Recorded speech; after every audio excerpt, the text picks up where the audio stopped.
Pessoal, bem-vindos ao canal Fé, Filosofia e Cultura, onde nós abordamos assuntos relacionados à religião, à filosofia e à cultura de maneira geral. Meu nome é Carolina Zanardo. Eu gostaria de convidar você que não é inscrito no canal a se inscrever, ativar o sininho de notificações, compartilhar este conteúdo com os seus amigos, deixar o seu like, o seu comentário, que são atitudes muito importantes para que este canal se torne cada vez mais relevante e alcance o maior número de pessoas possível. Muito obrigada a todos pela compreensão. Hoje a gente vai, pessoal, continuar a comentar sobre o livro do Eclesiástico, que nós havíamos começado a discorrer nos outros vídeos, né? Então a gente vai continuar a falar sobre esse importante livro bíblico, que é o livro do Eclesiástico. Deus vê tudo. Não digas, eu me furtarei aos olhos de Deus. Quem se lembrará de mim no alto do céu? Não serei reconhecido no meio da multidão. Quem sou eu no meio de uma tal multidão de criaturas? Eis que o céu dos céus, o abismo, a terra inteira e tudo que se encerra, se abalarão quando ele aparecer. As montanhas, as colinas, os alicerces da terra tremerão de pavor quando Deus os olhar. No meio de tudo isso, o coração do homem é insensato. Deus, porém, conhece todos os corações. Quem é aquele que compreende os caminhos de Deus e a tempestade que escapa aos olhos do homem? Com efeito, a maior parte de suas obras está oculta. Quem anunciará? Quem poderá suportar os efeitos de sua justiça? Pois as sentenças divinas estão longe do pensamento de muitos, e o exame geral só se realizará no último dia. O homem de coração mesquinho só pensa em vaidades. O imprudente e o extraviado só se ocupa de loucuras. Então, aqui fala, na verdade, que não tem como a pessoa achar que ela estará escondida diante de Deus. Deus é soberano. E de Deus não tem como você se furtar, não tem como você se esconder, não tem como você achar que você está passando, como a gente diz no popular, batido, né? Que Deus não está prestando atenção a você. Na verdade, Ele está. E às vezes você acha que você não vai ser visto, que ninguém vai te reconhecer no meio de uma multidão, que Deus ele não vai realmente perceber as suas falhas, que Deus não vai notar os seus pecados, né?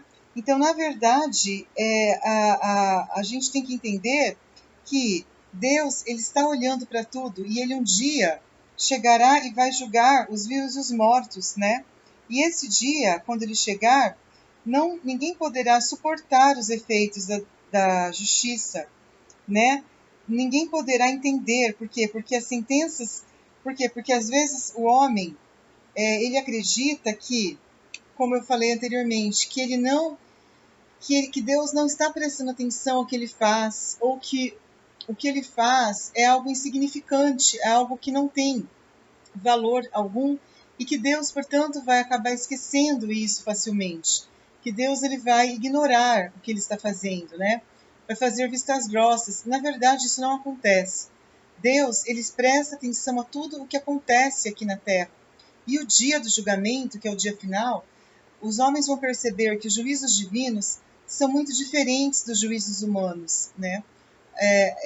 A forma como Deus ele encara é muito diferente e ele vai realmente julgar com justiça, né? Ele tem os efeitos da justiça divina, muitas vezes são incompreensíveis aos olhos humanos. Os olhos humanos não conseguem entender isso.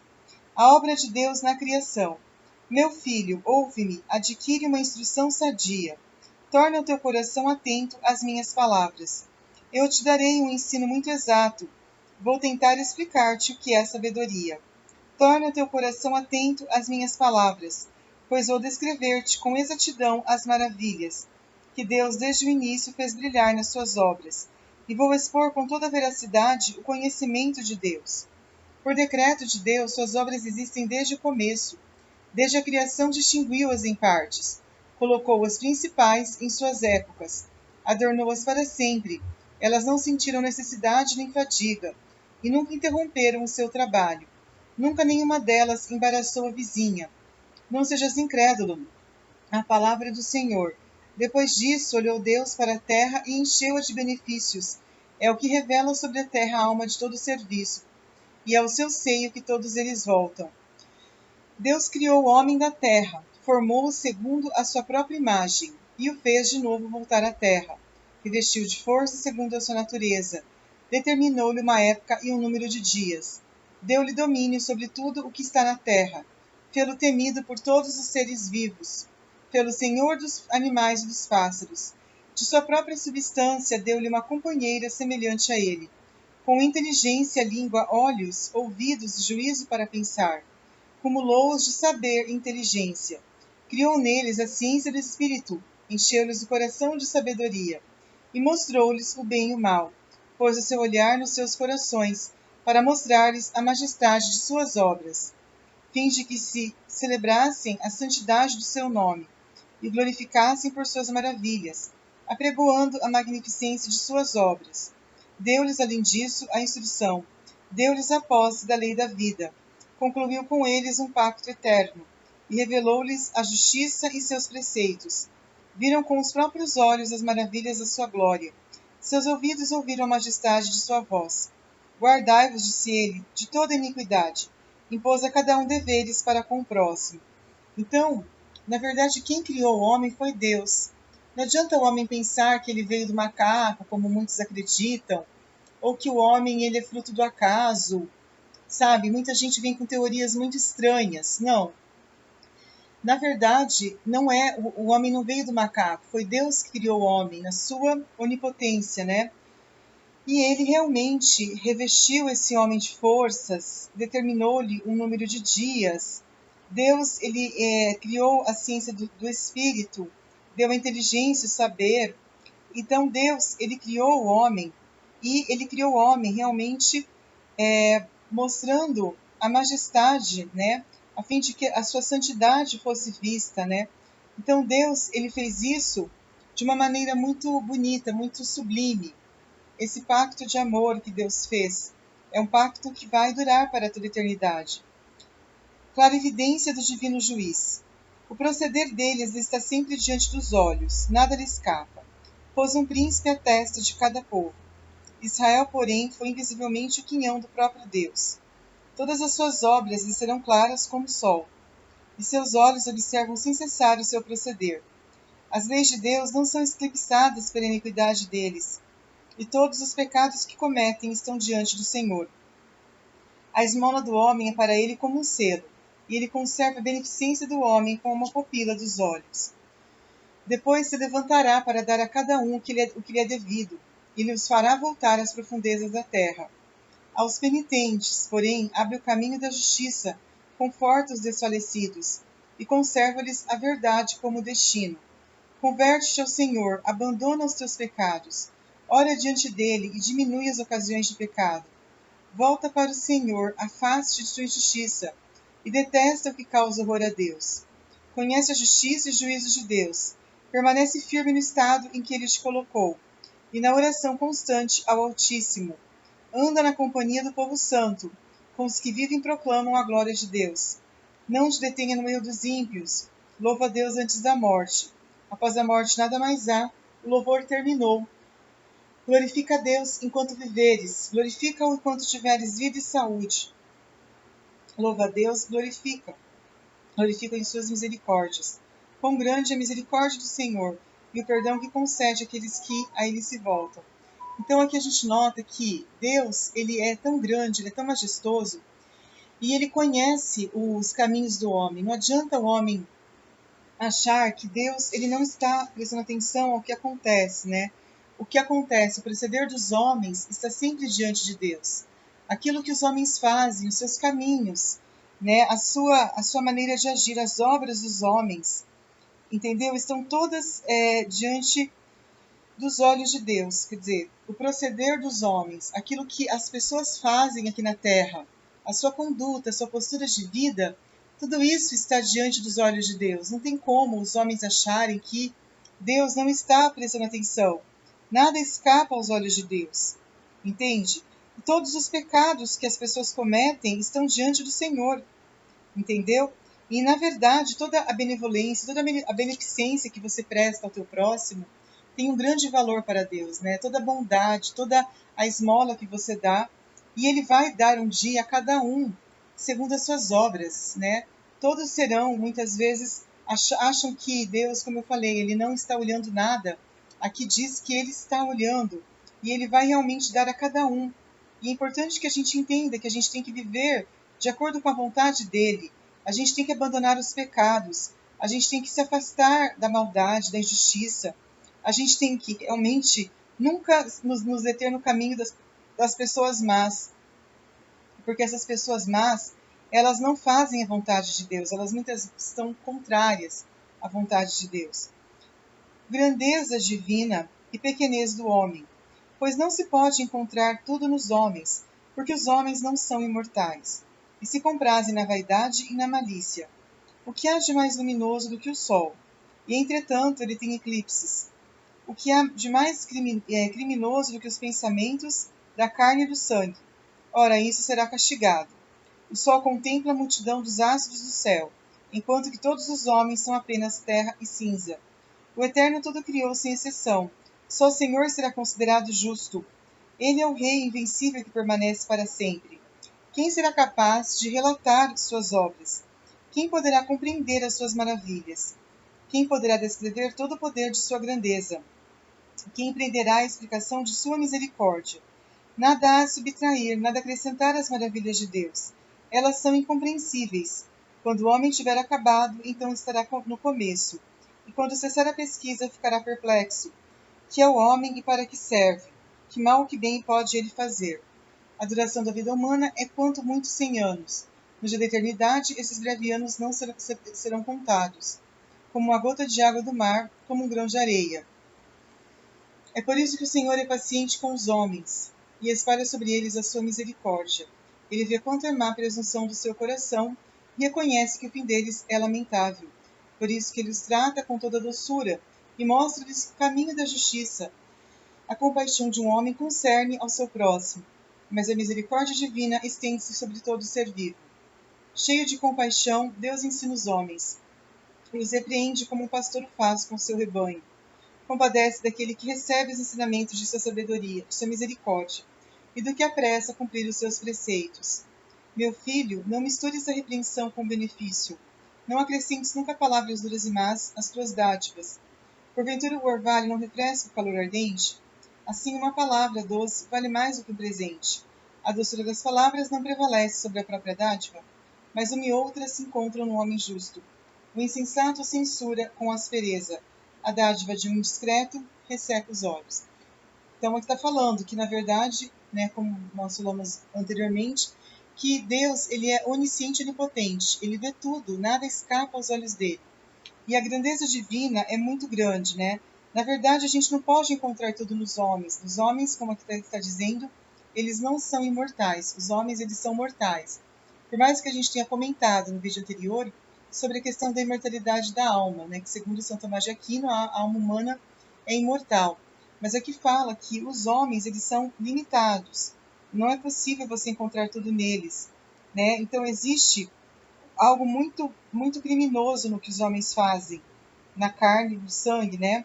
E tudo isso vai ser castigado, né? Na verdade, todas as atitudes humanas serão castigadas. E, na verdade, às vezes a pessoa acha que isso é algo que não será castigado, que Deus é só amor, é só bondade, e não. Ele castiga, né? Aqui fala que ele castiga.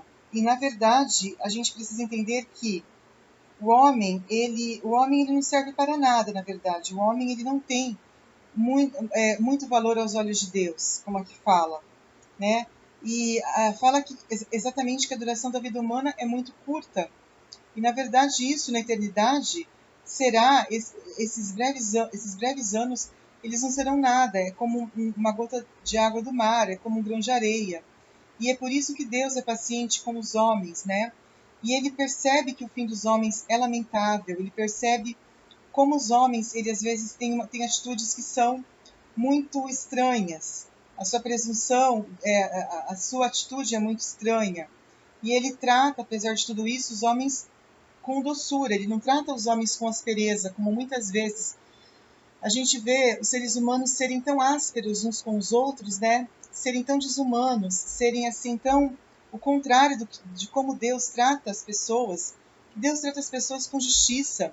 Deus trata as pessoas com amor. E isso realmente é importante que nós sigamos esse exemplo, que nós possamos tratar as pessoas com amor, o nosso próximo com compaixão. A gente precisa aprender isso de Deus. Antes de julgar, procura ser justo. Antes de falar, aprende. Usa o remédio antes de ficares doente. Interroga-te a ti mesmo antes do juízo, e acharás misericórdia diante de Deus. Antes da doença, humilha-te, e no tempo da enfermidade, mostra o teu proceder. Nada te impeça de orar sempre, e não te vergonhes de progredir na justiça até a morte, pois a recompensa de Deus é eterna. Antes da oração, prepara a tua alma e não sejas como um homem que tenta a Deus. Lembra-te da ira do último dia, e do tempo em que Deus castigará desviando o rosto. Lembra-te da pobreza quando estiveres na abundância, e das necessidades da indigência no dia da riqueza. Entre a manhã e a tarde muda o tempo. Tudo isso acontece no instante aos olhos de Deus. Um homem sábio está sempre alerta. Nos dias da tentação se resguarda do pecado. Todo homem sagaz reconhece a sabedoria e presta homenagem àquele que a encontrou. Os homens de linguagem sensata procedem também com sabedoria. Compreendem a verdade e a justiça e espalham uma multidão de sentenças e máximas. Então aqui fala que é importante a gente ser prudente, né? Aqui fala, antes de julgar, a gente tem que ser justo, a gente precisa usar o remédio antes de ficar doente, ou seja, ser pessoa prudente. Não esperar a doença vir para você tomar remédio. Não ficar realmente julgando as pessoas, não ficar, vamos dizer assim, tentando a Deus, né? A gente precisa progredir sempre na justiça, tá? Porque a recompensa de Deus é eterna. A gente tem que nos lembrar da pobreza quando estivermos na abundância. E a gente precisa sempre entender que a verdade tem que estar diante dos nossos olhos. Domínio dos próprios desejos. Não te deixes levar por tuas más inclinações e refreia os teus apetites. Se satisfizeres a cobiça de tua alma, ela fará de ti a alegria dos teus inimigos. Não te comprases no meio das multidões, mesmo das menores, porque nelas somos constantemente comprometidos. Não te empobreças pedindo empréstimos para aparentar, quando nada tens na algibeira. Isso equivaleria a tentar contra a tua própria vida. O operário dado ao vinho não se enriquecerá, e aquele que se descuida das pequenas coisas cairá pouco a pouco. O vinho e as mulheres fazem sucumbir até mesmo os sábios, e tornam culpados os homens sensatos. Aquele que se une às prostitutas é um homem de nenhuma valia. Ele se tornará pasto da podridão e dos vermes, ficará sendo grande exemplo, e sua alma será suprimida do número dos vivos. Olha como isso é forte aqui, né, no livro do Eclesiástico, falando que a gente precisa dominar os nossos próprios desejos. A gente nunca deve nos inclinar para as más inclinações, para os maus apetites da carne, satisfazer os desejos da nossa alma. Isso vai fazer a alegria dos teus inimigos. Olha como isso é forte. Às vezes a gente acha que é o contrário, que quando a gente se entrega aos nossos prazeres, a gente se entrega aos nossos apetites, que a gente está fazendo, vamos dizer assim, a vontade natural do homem, né? Aquilo que o homem foi criado para ser feliz aqui na Terra. Mas aqui no Eclesiástico fala bem o contrário.